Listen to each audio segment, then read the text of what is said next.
कहिए अतिथिगण, मैं आपकी क्या सहायता कर सकता हूँ? कृपया ऋषि वाल्मीकि को सूचना दीजिए कि अयोध्या से राम, जानकी एवं लक्ष्मण उनके दर्शन करना चाहते हैं। जो आज्ञा।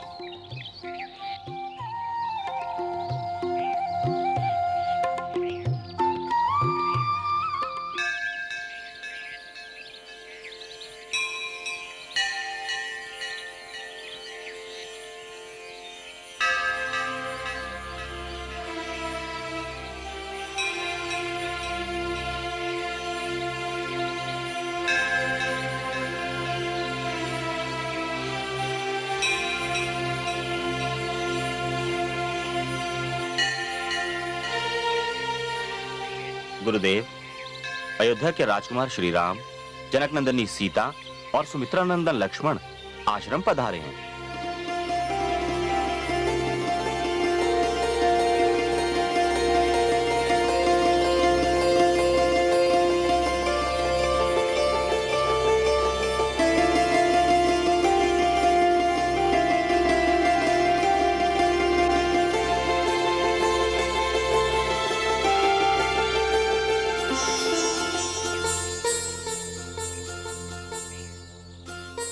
हे साधक, हे संत विचारक, हे आदि कवि वाल्मीकि, मुझे अपने चरण स्पर्श करने का सौभाग्य दीजिए। नहीं मर्यादा पुरुषोत्तम, मैं तो कुख्यात दस्यु था, अपराधी था। लोग मेरा नाम सुनकर कांप उठते थे। मैं तो बहुत बुरा मानव हूं। यह तो उस ब्रह्म की कृपा है कि मैं उस अंधेरे से बाहर निकल आया। फिर भी मैं स्वयं को इस योग्य नहीं समझता कि मेरे चरण स्पर्श किए जाएं। हे ऋषि श्रेष्ठ, जिस प्रकार एक वृक्ष का बीज जब धरती के ऊपर रहता है तो उतना सुंदर और सुडौल दिखाई नहीं देता, किंतु जब वही बीज धरती की कोख में समाकर एक वृक्ष बनकर उभरता है तो समस्त संसार के लिए हरे पत्ते, सुगंधित पुष्प एवं स्वादिष्ट फलों का कोश बन जाता है। उसी प्रकार जब आप घोर तपस्या और ज्ञान में डूबकर उभरे तो सारे संतों और महान कवियों के आदर्श बन चुके। जो व्यक्ति अपने कर्म से महान कहलाता है उसकी महानता की कोई सीमा नहीं होती ऋषिवर।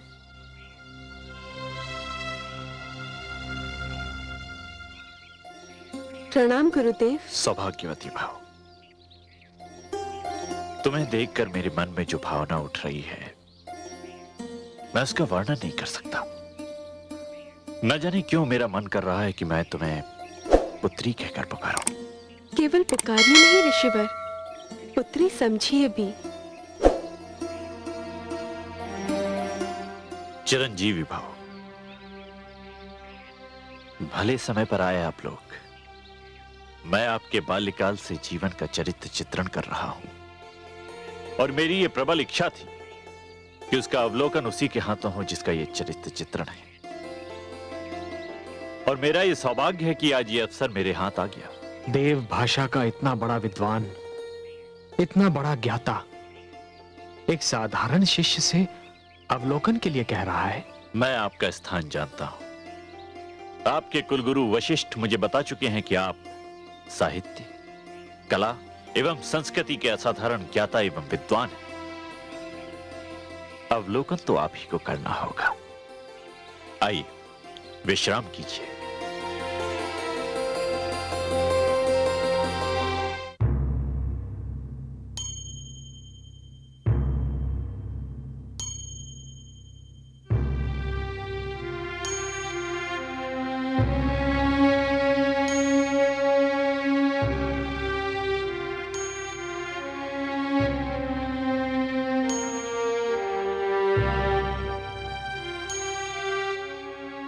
महाराज की जय हो।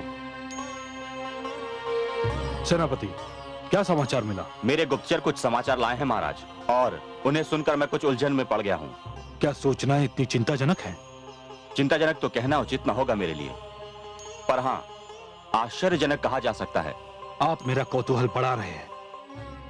कृपया शीघ्र बताइए, क्या सूचना लाए हैं आपके गुप्तचर? गुप्तचरों का कहना है कि राजकुमार भरत के साथ विशाल सेना तो है ही, गुरु वशिष्ठ और तीनों राजमाताएं भी हैं।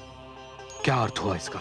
ये स्वयं मैं समझ नहीं पाया महाराज। इसका अर्थ ये हुआ कि राजकुमार भरत, जो मेरे ज्येष्ठ जामाता से युद्ध करने जा रहे हैं, उनके लिए कुलगुरु वशिष्ठ की सहमति और तीनों राजमाताओं की अनुमति भी प्राप्त है, जो असंभव है। या फिर राजकुमार भरत का उद्देश्य युद्ध नहीं, कुछ और है जो संभव है। युद्ध के अतिरिक्त उनका उद्देश्य और क्या हो सकता है महाराज? यह जानने के लिए हमें अपने आप को और अपनी सेना को छिपा कर रखना होगा और राजकुमार भरत और उनकी सेना की गतिविधियों पर कड़ी दृष्टि रखनी होगी और फिर उचित समय पर उचित पग उठाना होगा। मेरे लिए क्या आज्ञा है महाराज? सेना को आदेश दीजिए कि वो हमसे दूरी पर हमारे पीछे रहें। केवल हम और आप आगे जाएंगे। जो आज्ञा महाराज।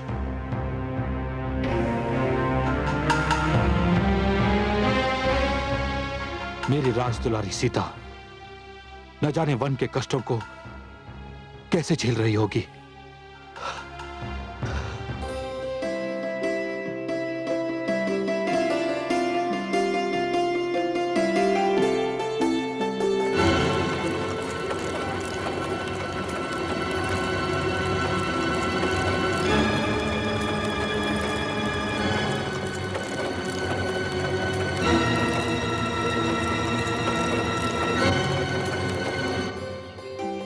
सीता, सीता,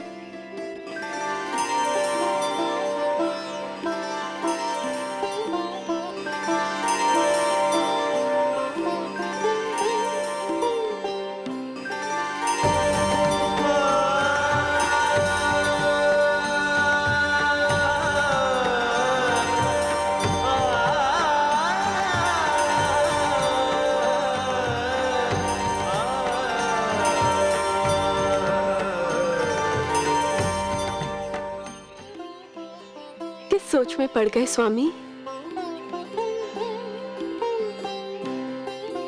मेरे नेत्रों के समक्ष वो दृश्य घूम गया देवी, जब मैंने पहली बार आपको जनकपुरी की एक पुष्प वाटिका में ऐसी ही एक भोर में पुष्प तोड़ते हुए देखा था। तब आप जनकपुरी में थी, राजकुमारी थी। किंतु आज आज कोई अंतर है स्वामी?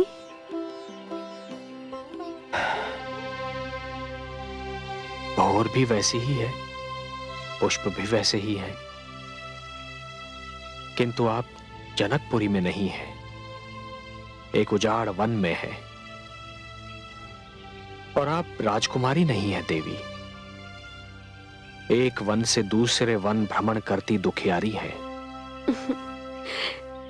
जहां मेरे राम है, वही मेरी अयोध्या, वही मेरी जनकपुरी। और आपने मुझे दुखियारी कैसे समझ लिया? जिस नारी को सोते जागते, उठते बैठते, चलते फिरते, हर क्षण हर पल अपने स्वामी का साथ प्राप्त हो, वो नारी दुखियारी कैसे हो सकती है? वो तो सबसे सौभाग्यशाली नारी है। और यदि वो दुखियारी है, तो इस संसार की हर नारी दुखियारी होने को अपना सौभाग्य समझेगी।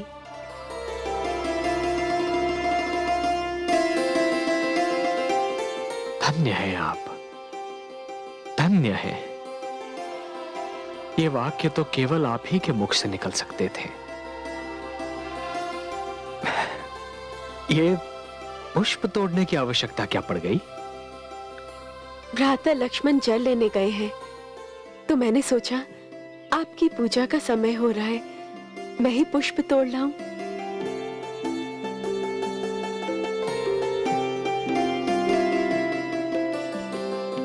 सत्य स्वामी, आपका ये तपस्वी वेश आप पर इतना भव्य लगता है कि राज्य की वेश भी इसकी तुलना में तुच्छ लगता है। सीता, तभी तो मुझे वो जनकपुरी की वाटिका का दृश्य स्मरण हो आया। भ्राताश्री, भ्राताश्री, क्या हुआ अनुज? भ्राताश्री, भ्राता भरत विशाल सेना लेकर हम पर आक्रमण करने के उद्देश्य से इसी ओर बढ़े चले आ रहे हैं।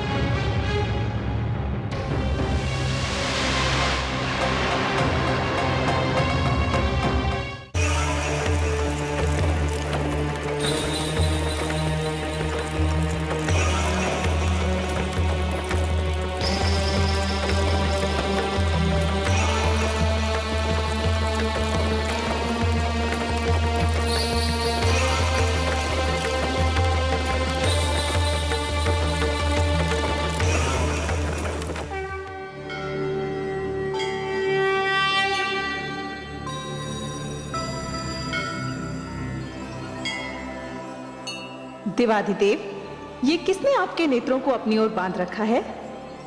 भरत ने। देवी, ये देखकर कोई कह सकता है कि भरत राम की विमाता के पुत्र हैं? सत्य कहा आपने। जिस प्रकार जड़ों में जल के रहते कोई वृक्ष सूख नहीं सकता, उसी प्रकार जिस परिवार में भरत जैसा भाई होगा, उस परिवार को कोई नहीं तोड़ पाएगा। संसार की कोई भी विपदा उस परिवार की एकता को भंग नहीं कर सकती।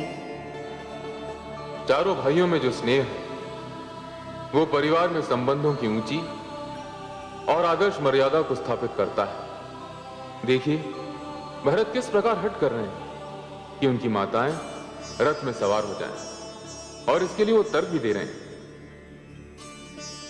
उन्होंने महारानी कौशल्या जैसी नारी को निरुत्तर कर दिया है। कृपया यूं पैदल चलकर मुझे नरकगामी न बनाइए। किंतु पुत्र, हमें पैदल चलने में कोई कष्ट नहीं होगा। माता, आपको कष्ट हो ना हो, किंतु मुझे तो कष्ट होगा। यदि आपको इस प्रकार भ्राताश्री के समक्ष ले गया तो वो मुझे कदापि क्षमा नहीं करेंगे। तुम कुछ भी कहो पुत्र, हमें ये तनिक भी नहीं सुहाता कि हम रथों पर सवार यात्रा करें और तुम कांटों भरी मार्ग पर चलते रहो। माता, गुरु एवं माता दोनों देवता समान होते हैं, और मैं ये सहन नहीं कर सकता कि मेरे देवता पदयात्रा करें। कृपया रथ पर सवार हो जाइए। नहीं पुत्र, हम तुम्हारी ये बात नहीं मानेंगे। हमें भी पदयात्रा करने दो। माता, एक बात पूछूं? अवश्य पूछो। यदि मेरे स्थान पर भ्राताश्री होते और वो आपसे ये कहते, तो क्या आप उनकी बात ना स्वीकार करती? तो फिर मेरी बात क्यों टाल रही हैं? पुत्र भरत सत्य कह रहे हैं दीदी। हाँ, ये अपना हठ नहीं छोड़ेगा। चलिए हम रथ पर चलते हैं।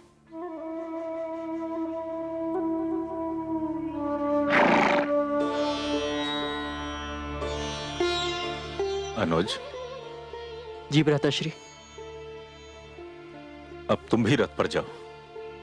नहीं भ्राताश्री, मैं आपके पीछे पीछे चलूंगा।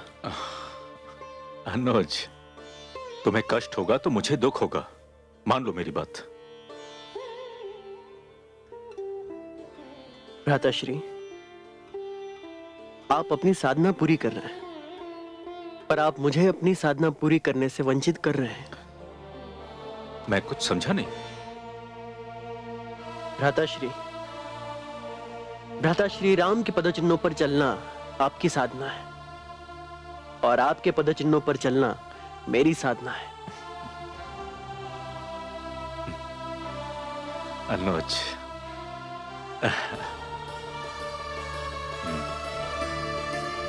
चलो।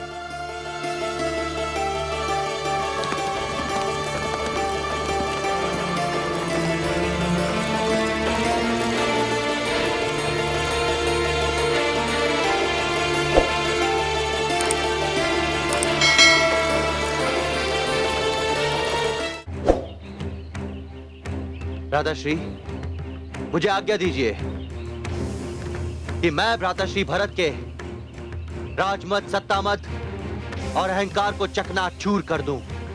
उन्हें ये बता दूं कि आप पर आक्रमण करने और आपको क्षति पहुंचाने के विचार का भी क्या परिणाम होता है। वास्तविकता जाने बिना कोई निर्णय कर लेना वैसा ही होता है अनुज, जैसे घटा के छाने पर दिन को रात्रि समझ लेना। अंधकार सूर्य को निगल सकता है, आंधी एक पर्वत को उड़ाकर ले जा सकती है, पृथ्वी अपना धैर्य खो सकती है, किंतु राजमद और सत्ता के मद में मेरा अनुज भरत भ्रातृ प्रेम को भूल जाए, असंभव है अनुज, यह असंभव है। यदि इस पृथ्वी पर भरत का जन्म न हुआ होता तो न्याय और धर्म की व्यवस्था बनाना संभव ही न होता। तुम्हें कोई भ्रम हुआ है अनुज, अवश्य ही भ्रम हुआ है तुम्हें। भ्राताश्री, पहले मुझे भी विश्वास नहीं हुआ, किंतु यदि भ्राता भरत के मन में खोट नहीं होता तो वो अकेले ही आते ना। शत्रुघ्न को साथ लाने का क्या अर्थ है? अनुज, भारत और शत्रुघ्न में वही संबंध है जो तुम में और मुझ में है। एक काया तो दूसरा छाया। यदि लक्ष्मण राम के संस्कारों की प्रतिमूर्ति है तो शत्रुघ्न भी भरत के संस्कारों से परिपूर्ण है। क्या यह संभव है कि अमृत के वृक्ष से विष का फल फूटे? क्या यह संभव है कि लक्ष्मण जैसे पुत्र को जन्म देने वाली माता सुमित्रा एक ऐसे पुत्र को जन्म दे जिसमें लक्ष्मण के गुण ही न हो?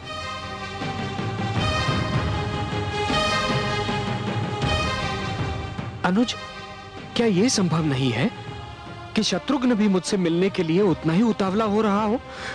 भ्राताश्री,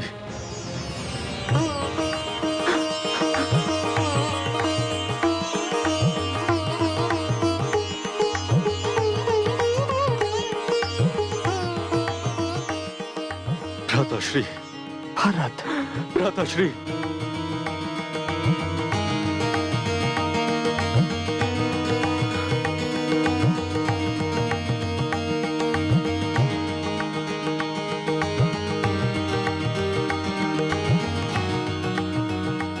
भ्राताश्री,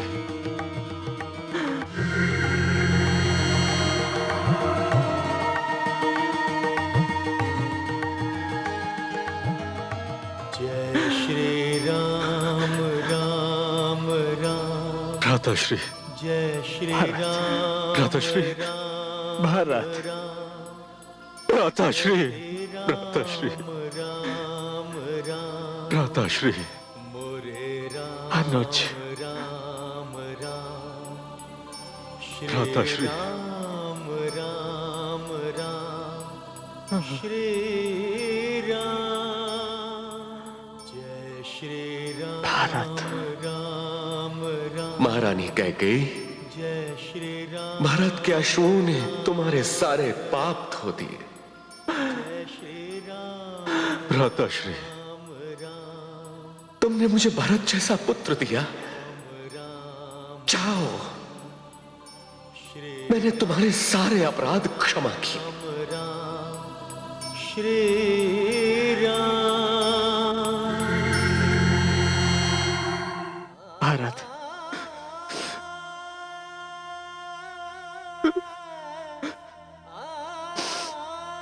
भरत, मुझे अयोध्या का समाचार सुनाओ भरत। कैसी है मेरी अयोध्या? विदा के समय पिताश्री अत्यंत अस्वस्थ लग रहे थे, कैसे हैं वो?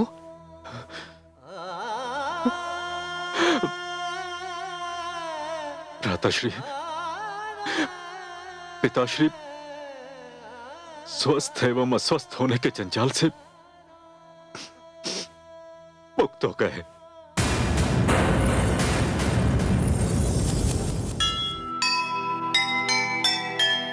आप चले वन को इधर उधर पिता पर लोक, भरत लाल के वचन सुन छाया गहरा शोक, क्या होगा साकेत का, नगरी हुई अनाथ, सिंहासन सूना पड़ा, चले हमारे साथ, चले हमारे साथ।